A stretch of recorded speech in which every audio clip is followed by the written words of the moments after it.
Hi, everybody. I'm here with Danny Robinson, the Hungerford Town manager. Danny, hello. Hello, mate. How are we? Oh, well, you're sat in your Audi, which is not a terrible place to be on a wet Tuesday morning. Yeah, horrible. Just making my way into work and life of a football manager. Win at the weekend and back to work on the Monday. So, yeah, nice surroundings at the minute. You had quite the start to the season on Saturday, 7-0 Plymouth Parkway. Did you see that coming? I know, like you can be confident. There's a case of being overconfident, but did you see a start like that? Because I think we've all been looking at Hungerford, going, yeah, quietly they're looking good. Um, well, to be fair, I went down to watch Plymouth against Taunton pre-season. I know you can't read too much into pre-season games and things like that, but I thought I'll come away that night thinking, wow, what a good side they were.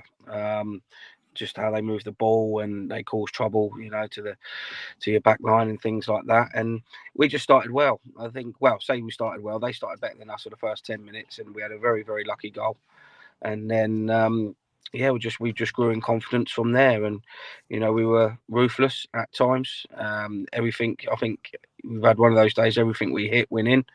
Obviously, a couple of decisions went our way. Obviously, they had a man sent off pretty much straight after half time, and then we scored from that resulting free kick. And it was a perfect start for us. But I'm not under any disillusions with this league. This league's a very, very tough league, and it's just one game out of a load that we've got to contend with. And the Plymouth Parkway are a very good side. They probably just had an off day. We had a very good day, and we're just pleased to get the win and move on. It must be odd for you going into this division where perhaps people are looking at you as the favourites, where for maybe 2 seasons in the National League South you were going into games as very much the underdogs. How have you adjusted how you've had to do things? Yeah, in all fairness, it was a bit of a culture shock really when I first went to Hungerford because with my time at Thatcham, people thought they're going into games, they're going to be favourites and winning games. We were used to winning more than we were losing. And you have to set up a little bit differently. It's made me 10 times a better manager being at Hungerford Town, especially in the National League, because it's such a unforgiving standard. If you're not at it, you get hammered, and it's quite as simple as that. And the first 2 years before it obviously got stopped, we was in the playoffs. The second year, the third year really when it was there. Second year, we finished just outside the playoffs. It's one of the highest that they've ever finished. And then, obviously last year we got what we deserved. In all honesty, we had to sell our best two centre forwards. Dwayne Ajapong also left. We're taking 40 goals out of the side. You just can't replace it for what Hungerford can afford. There were two special players, obviously, especially Ryan Seeger. Obviously, he's gone on to do really, really well with Dorking as well. So it did hurt us, and it was bad recruitment from me over the summer. And like I said, we did get what we deserved, and I got what I deserved. And but that's just made me even more hungry and more determined for this year.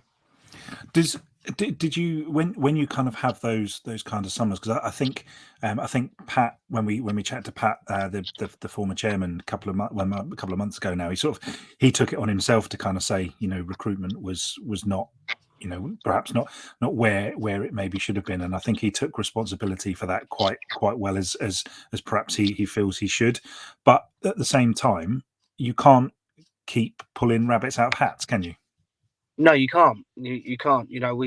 Us here at Hungerford, we don't have the luxury of going and spending, 3, 4, £500 on a centre forward. We just don't.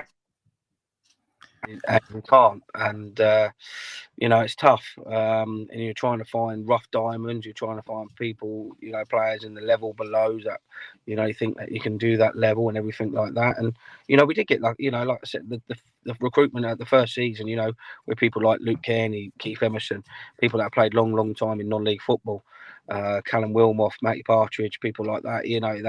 They know what non-league's about. Never necessarily played at that level, but they knew what non-league was about, and the experience was massive for us. But the recruitment, me and Patrick, like I said, he always dealt with the money side of things. Always dealt with, trying to entice players on the footballing side of things, and we got it wrong. That did happen. I'm not big enough and ugly enough to admit that. Obviously over the summer, I must admit it was a surprise necessarily to see you stay. Maybe if I'm more into kind of my West Berkshire football, if I know more about Hungerford Town and I talk to you a bit more often than I do, maybe I'd know that actually wasn't a surprise. But was there ever sort of a moment where you thought actually maybe it's someone else's turn, or was it always just very much right, dust yourself down? Because I know that hurt you going Yeah, down. yeah, massively, massively. I've never felt so low in all my life. Especially like I say, at the final whistle at Ebbsfleet, that when we got beat 5-0, and I know we put me down. Like I said, that's you use many drivers in life, and this is a driver never to feel like that again. In all honesty, if it wasn't for the committee and things like that, I should have been sacked.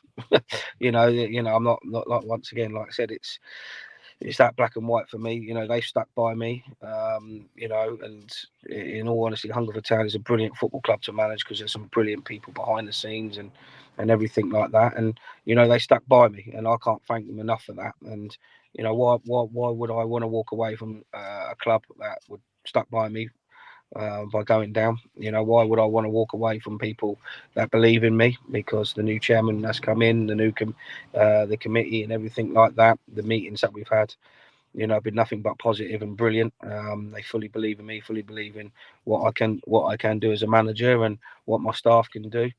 And I've been left alone, if I'm honest with you, to get on with it. And hopefully, like the recruitment this summer for this division, I felt it's gone fairly well. And like I said, we kind of hit the ground running on Saturday.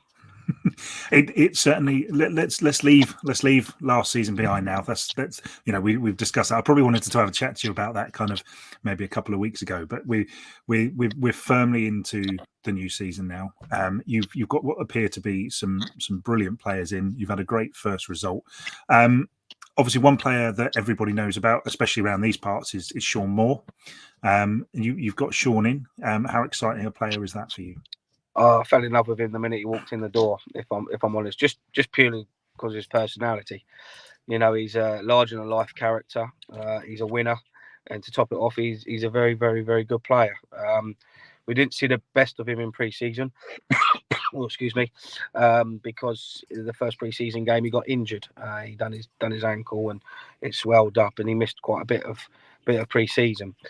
But obviously come back towards the end and everything like that, and it just it showed to me that I feel he's going to be a very important player because I started him on Saturday when he hasn't done as much pre-season as others. So he's a terrific player, terrific lad. I know he's going to be a real asset for us. Still got to get him fit, and he knows that. Yeah. A bit fitter, but once he's fit, I'm sure he's going to be a terrific player. I'm just looking at your next fixtures, and that is a slightly foreboding set of fixtures you've got there. Cheshire United away, Bracknell Town away, Beaconsfield Town away at home. Obviously, there's a couple of sides in there a bit about, but Cheshire United certainly away. That's going to be no easy fixture on Saturday, is it? No, not at all. I think I said in one of my interviews with Hungerford that I think if anybody finishes above Cheshire will win the league. And obviously they started off great guns, being 3-0 up at half time against Hamwell, and Hamwell are a very, very good side themselves. So we know what's in front of us. We've done our homework, done our bits and pieces. We'll be working on them tonight and Thursday night, and we'll go and give it a go. It's a refreshing change a little bit because, like I said, last year was a little bit learning not how to get beat, where this year it's learning how to go and win a game. So, which there is a difference. And like I said, we're going to go to Cheshire full of confidence. We've got a few more players back that should be fit and available for us because the squad is a very, very strong one, and it's a challenge that we want to take on. But let's make no beans about it. They're a top side, and they're going to be right up there. And I think like I said, if anybody does finish above them, they're going to win the league. Well, you never know, mate. You never know. It could well be Hungerford. How do you sort of? I know the sort of the overwhelming look of from what I saw on social media, anyway, which you shouldn't always take to heart. But last season, the overwhelming thing was a frustration from fans of non-fans of Hungerford Town about the way that you guys played. And I think we've kind of already talked about this. But you set up for how you think you're going to get a point out of the game, a result out of the game, and I know we've kind of already talked about this, but obviously you are looking at these games differently now, aren't you? You are literally going in there as the team that should win this game. Yeah, like I think it was a little bit of a false. I think one manager, I think it was Steve King, Yeah. that come out and said, "Oh, we don't play the beautiful game beautifully," or something like that. I read, or that's absolute rubbish. In complete and utter truth, we like to get the ball down. We like to play attacking football. I've always been, for my centre forwards. You've known me a long time. I've had some wonderful centre forwards. Yeah. People like Shane Cooper Clark and I had Liam Ferdinand, obviously there, Gav James. At my time, Ross Cook at Thatcham. Ryan Seeger, Sol Andrew Smith, Dwayne Ajapong, great centre forwards that I've had, since I've been working a bit more locally. And we got tarnished with it, and it kind of went, and the dark arts and things like that. But we we did the dark arts. I'm not going to hide away from. Obviously, you can't do it no more because you've now been playing till midnight if you kick off at 3:00. But it's everything trying to win a game of football or don't get beat at that National League level. We're coming against sides that have double the budget and double the player power and double the attendance and you've got to squeeze absolutely everything out of the players, and you've got to try and set up to be hard to beat. You've got to try and set up to go and nick what you can. And for the first 2 seasons it worked. But like I said, we had a special player that would put the ball in the back of the net. That's one thing I've learned massively. You've got to have that at the top end. We lost 12 games 1-0. And that kind of tells you the story really. But yeah, it is completely different now. We managed to recruit Conor McDonough, who's a terrific centre forward. We kept Great Evans, but he's out injured at the minute. Obviously David Bamang, who he played 5 games for us last year in the National League, scored 5 goals, and he's hopefully going to be back September time. So we've definitely got goals in us, as well as people like Michael Fernandez, Ellis Watts, and Fabio Lopez. I've obviously been paying more attention to Hungerford over the last couple of years. The number of fans, the number of supporters, the sort of just the support that the club has seems to have grown. I'm not imagining that, am I? No, not at all. I think since I've walked through the door, that the attendances have gone up and up and up and up, and we do a lot more things in the community. We do a lot more things with the Hungerford Town juniors, who've massively, we've all come under one roof, and it's massive. That's not, that's a manager's job as well. You've got to bond every asset of a football club. It's not just the first team. You've got to make sure that you do get the people through the gate. You make sure that, if there's a junior section, that they feel involved and that they know the players, and that, like I said, we go and do training sessions for them and everything like that. And it's a real community feel at Hungerford. Hungerford's a population of, I think it's about 5,500, yeah. maybe 5,000. So it's the smallest town. I think it's even one of the smallest towns in the Southern Premier League. So it's massive for us to do that, and we have started to get more and more. I think our away attendances are per person per population was the highest in the National League. So it's getting bigger, it's getting better. But obviously, at the end of the day, we still do have to do our job on the pitch. It's really interesting. You sort of saying making sure that the fans know the players. It's something that sort of carry. I think that can get lost at non-league level at times, because you think, we're just Saturday afternoon players. We're maybe and actually that what people don't always realise, and this came out of something that Ellis Woods at Berks County said to me a couple of years ago on their Vars run. He said, and I've spoken to a few people about this, but he said to the players, find a kid, talk to the kids and stuff like that, because those kids, they see you as their superstars. They are, that you that's what you are to them. You're there. They go into school talking about you, and you can't. And I think you lose that sometimes. You forget that in non-league football. Yeah, it's massive for us. We have 10 to 20 juniors outside the tunnel after every game wanting photos, autographs.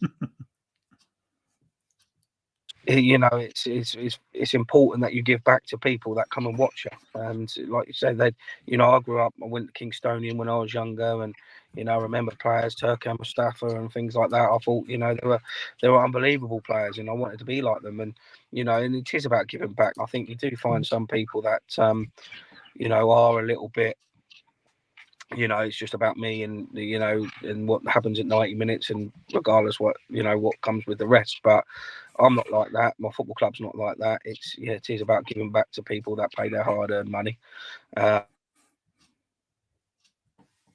That we, like say, continue to do that, and as long as I'm at Hungerford Town, we're going to be as most community-based as we physically can. Lovely. I've got just a couple of questions from Chris Bowden on Facebook. He dropped us a couple of messages. I presume you know Chris. We've just started. We started posting stuff on the Hungerford notice board on Facebook, and we've got a few responses. He says, "Who's the best player you've worked with?" Let's leave out the current crop. Current crop, best player I've worked with. Warren Bentley, he's definitely one of them. I had Warren when he was a young kid at Alsford, then obviously went to Winchester. I took him to Hungerford a little bit. It didn't kind of quite work out, but Warren Bentley is definitely one of the best players that I've ever worked with. Tom Melledew, he's another one that my Vars winning captain. He's definitely one of the best players that I've worked with. Once again, just a character in and around the changing room and leadership qualities and everything like that. Obviously Ryan, I'm going to say Ryan. Ryan he's a special player. Who's, like I said, we should never have had him in the first place, and we were blessed to see him. But yeah, and I've been blessed to work with many players over my career, and like I said, I'm still only 37. I'm still feel I'm learning, still feel I'm trying to grow. Blimey, I'm older than you, Danny. That makes me feel bad. I started when I was 21. So I've been doing it a long time now. But I wouldn't take it away for the world. Career ambitions? To put Hungerford back. That's my first and foremost one. That's what I want to try and do. Like I said, if that's going to happen this season or not, we don't know. But obviously, we want to give it as best go as we physically can. To be happy in my football. I think that's one of the best things, biggest things you can be now. You've got to be happy in doing your football. I think the only thing really and truthfully, I've done pretty much every step now at football, at non-league level. I think the only thing left to do is probably, if I can, get myself into full-time. But, you're going to listen to any manager that wants to do that. They want to get out and wake up in the morning and get out on a football pitch, not sat in a car park at a caravan company waiting to go in there and listen to customers talk. So, but yeah, that would be the last bits and pieces, really and truthfully, for me. I'm going to do football and be a manager as physically as long as I can, and and hopefully, fingers crossed, it may take that path. But my immediate future is trying to take on this Southern League Premier with Hungerford and see how well we can go. Chris has he's got two more questions which he's asked. I'll ask these. Which manager do you look up to kind of as a role model? And I'll add, who are you most looking forward to catching up with this season? So the role model for me, always remember, was Danny Cowley. I took a Winchester side to Concord Rangers years and years ago in the FA Cup. We got beat 3-2, and just the time that he gave me there, because I knew obviously a little bit about him and his brother. He obviously went on and he done everything like us non-league managers want to do. Went to Lincoln, done brilliantly well at Braintree before that. Managed Portsmouth, and he come from non-league, so he's something that I look up to, and every time I've kind of met him or had a brief chat with him, he's always been brilliant. Another manager, I probably would say Danny Blore. He's another manager. Obviously, I know he's at Welling now, but he was at Eastbourne. He's always been on the end of the phone for me, and he's a person that I think I made a good friend in football. He's a terrific manager. I'm sure he's going to do really well at Welling. And probably the manager I'm looking forward to seeing the most, I'll probably say, it's got to be Unders, isn't it, at Beaconsfield. I think I think he to me, he's class personified.